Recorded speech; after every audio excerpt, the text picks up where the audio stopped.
আসসালামু আলাইকুম। তৌফিকেস ওয়ার্ল্ডে সবাইকে আবারও স্বাগত জানিয়ে নতুন আরেকটা ভিডিও নিয়ে চলে আসলাম।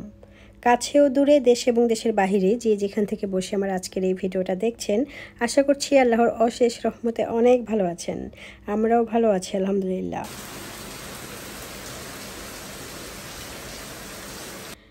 এখন হচ্ছে ভোর 6টা বাজে। তো আমি ঘুম ঘুম চোখে বারান্দায় চলে আসছি একটু ভিডিও করার জন্য, বৃষ্টির পরিবেশটা দেখানোর জন্য। এত সকালবেলা কেমন লাগছে, যদিও আমাদের বাইরের পরিবেশটা দেখতে তেমন একটা সুন্দর না, রাস্তাঘাট কেটে একদম একাকার করে ফেলছে।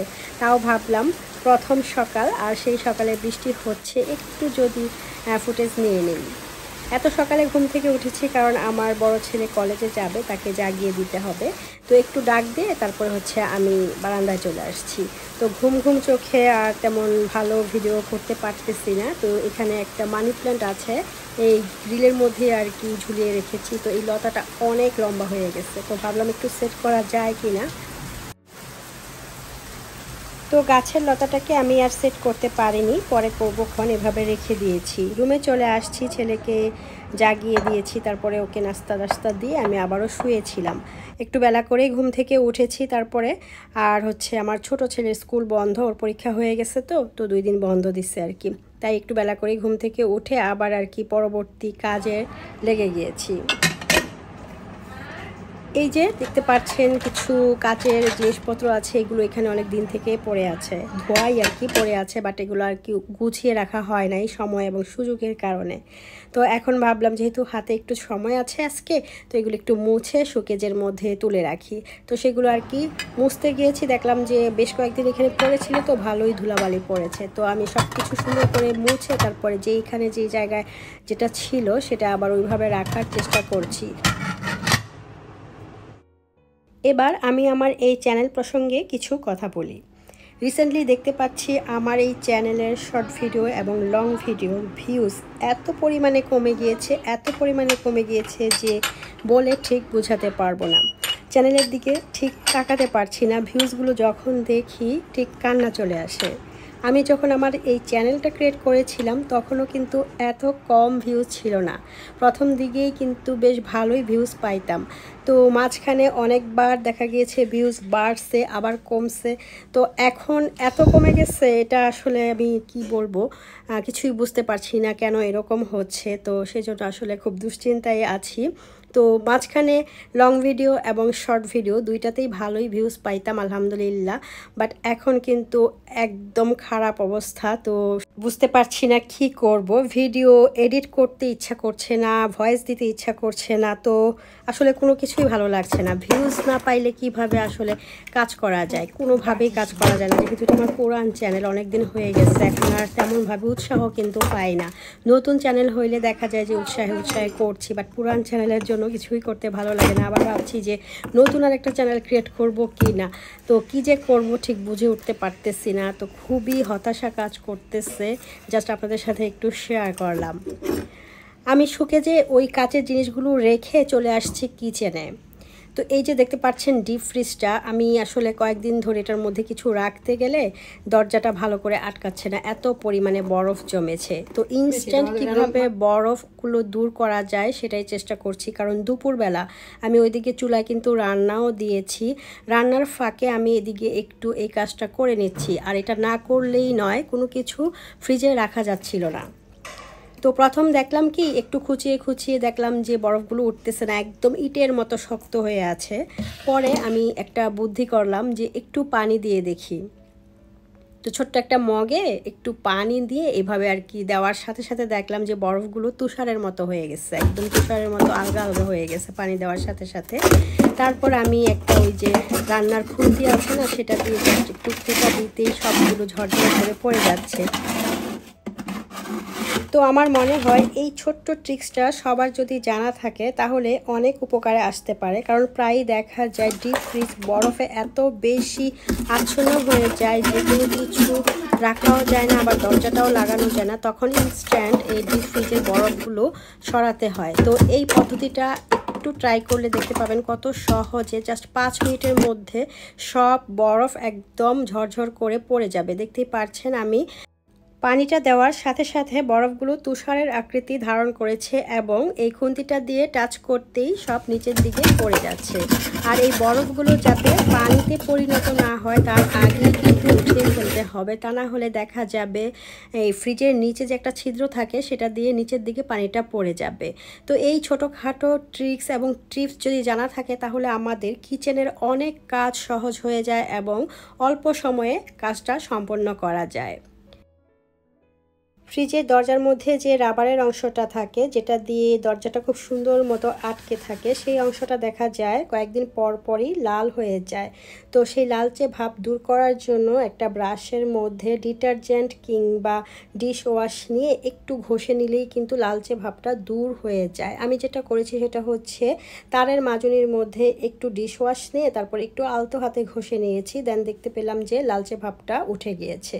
তারপর হচ্ছে একটা কাপড় দিয়ে বারবার ভিজিয়ে পরিষ্কার করে মুছে নিয়েছি ভিতরের সাইডটা, আর বাইরের সাইডটা সাবান দিয়ে প্রথমে ধুয়ে তারপরে কাপড় দিয়ে মুছে নেওয়া হয়েছে। আর এখানে আমাকে আমার কাজের সহকারী হেল্প করতেছে। আমি খুব বেশি পানি ধরতে পারি না, তো যেটা প্রয়োজন সেটাই আমি করেছি, বাকিটা ওকে দিয়েই করিয়েছি। আমার হাতে প্রচুর অ্যালার্জি আর কি, স্কিন প্রবলেম, সেজন্য পানির কাজটা খুব কম করতে হয়। তো যাই হোক, ফ্রিজের ভিতরের যে ছিল জিনিসপত্রগুলো সেগুলো আর কি মুছে মুছে সব আমি রেখে দেব রান্নার ফাঁকে ফাঁকে। আর রান্নাটাই আমি প্রথমে চড়াইছি, কারণ দুপুর হয়ে যাচ্ছে, দুপুরে তো ঠিক টাইমে খাবারটা দিতে হবে, কারণ ছেলেদের আবার টিচার আসবে বাসায়, তাই ঠিক টাইমে খাবারটা দিতে হবে। আজকে যেটা রান্না করছি সেটা হচ্ছে পোলাও রান্না করছি, আর এদিকে হচ্ছে দেশি মুরগি আছে না, সেই দেশি মুরগি দুধ দিয়ে সাদা কোরমা রান্না করতেছি, যেটা কিনা আমাদের বাসার বাচ্চাদের আর কি এত পছন্দ, আমাদের সবারই অলমোস্ট পছন্দ। তো যেহেতু দেশি মুরগি আনছে তাই ভাবলাম যে এই সাদা কোরমাটা রান্না করে দিই, সাথে একটু পোলাও রান্না করে দিই, বাচ্চারা খুশি হবে। তো আমি সেই রান্নাটাই আজকে করতেছি, বাচ্চাদের পছন্দ, অলমোস্ট আমাদের সবার পছন্দ। তো মুরগির সাদা কোরমাটা প্রায় রান্নার শেষ পর্যায়ে, আর এদিকে পোলাওটাও কিন্তু হয়েই গেছে। আমি জাস্ট দমে দিয়েছিলাম, এবার একটু নিচেরগুলো উপরের দিকে তুলে দিচ্ছি যাতে নিচেরগুলো বেশি নরম না হয়ে যায়। তো সব সময় কাজের ফাঁকে ফাঁকেই কিন্তু রান্নাবান্নার কাজটাও সেরে নিতে হয়, তা না হলে দেখা যায় ঘরের কাজ আর হয় না। ঘরের কাজের জন্য এক্সট্রা টাইম বের করা এখন অনেক বেশি দুরূহ ব্যাপার হয়ে গেছে আমার জন্য, কারণ এই বাচ্চার স্কুল কলেজ থাকার কারণে দেখা যায় অনেক বেশি ব্যস্ত থাকতে হয়। আজকে একটু সময় থাকার কারণে আমি ওই ফাঁকে ফ্রিজটা আর কি পরিষ্কার করে নিয়েছি। ঘিটা ফ্রিজে ছিল বলে এরকম জমে গিয়েছে, তো জমানো ঘিটাই আমি উপরে দিয়ে দিয়েছি পোলাওয়ের। এখন একটু ঢেকে রেখেছি, এরই মধ্যে ঘিটা একদম সুন্দর মতো গলে যাবে। আর এদিকে এই যে মুরগির সাদা কুরমাটাও রান্না হয়ে গেছে। এটা কেবল দুধ আর আদা রসুন দিয়ে রান্না করি, কিন্তু খেতে অসাধারণ, আমার বাচ্চাদের এত পছন্দ, এটা থাকলে তো আর কিছুই চাই না। এদিকে ডিপ ফ্রিজে একটু কাবাব ছিল, কাবাব নামিয়ে রেখেছি, নর্মাল হলে ভেজে নেব। আর আলুর ভর্তা বানাবো, পোলাওয়ের সাথে আলুর ভর্তা বা শুটকির ভর্তা এই জাতীয় খেতে না অনেক ভালো লাগে। তো আলুটাও মোটামুটি সিদ্ধ হয়ে গেছে।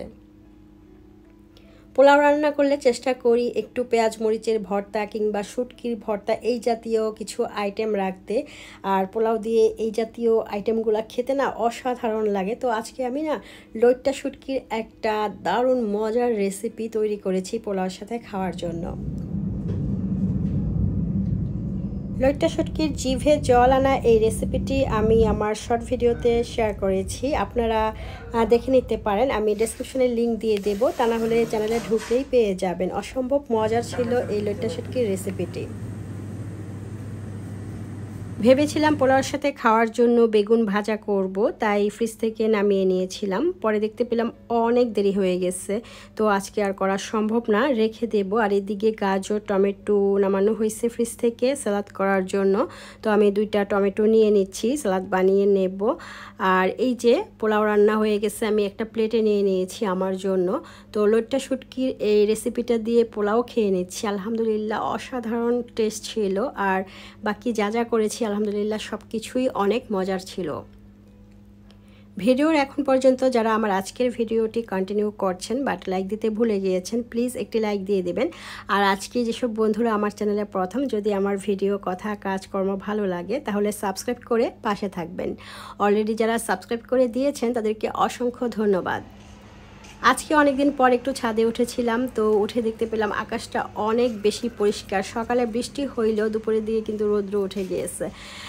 তো ছাদে উঠলেই দেখা যায় যে গাছ থেকে একটা দুইটা সবজি আনতে পারি। তো আজকে দেখতে পেলাম একদম এই যে বরবটি গাছটা প্রায় মরেই গিয়েছে রোদের তাপে।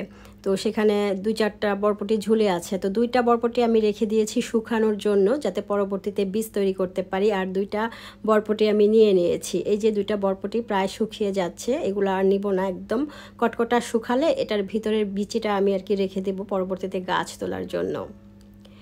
তো আজকের ভিডিও আমি একদম শেষ পর্যায়ে চলে আসছি। আপনারা সবাই অনেক ভালো থাকবেন, সুস্থ থাকবেন। ভিডিওটি কেমন ছিল জানাবেন। আল্লাহ হাফেজ, আসসালামু আলাইকুম।